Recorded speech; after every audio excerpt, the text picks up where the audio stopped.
Bonjour, aujourd'hui j'ai décidé de vous parler de Didier Erasme et de son influence sur l'humanisme de la Renaissance.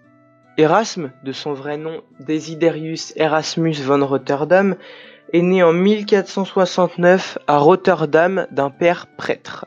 Erasme est donc un auteur, philosophe et traducteur de la Renaissance qui s'illustrera particulièrement dans la publication d'auteurs grecs grâce à ses traductions vers le latin et de par ses idées nouvelles et modernes.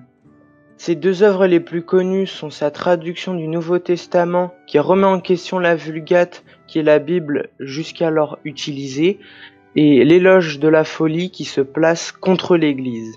Grâce à ses voyages de 1494 à 1521, Erasme a pu rencontrer les plus grands humanistes de son époque et faire intermédiaire entre les grands foyers d'humanistes de la Renaissance.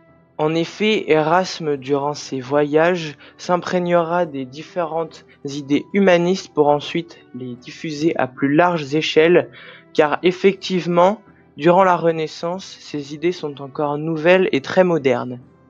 Il est aussi connu pour avoir apporté sur le devant de la scène une nouvelle façon de penser, l'humanisme.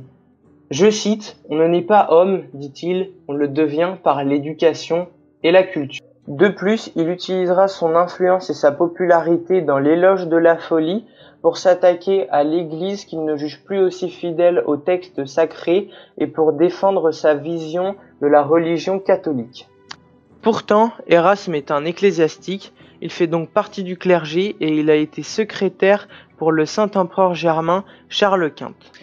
Désormais, un programme d'échange interuniversités en Europe a été mis en place du nom d'Erasmus, faisant référence aux différents voyages accomplis par celui-ci en Europe.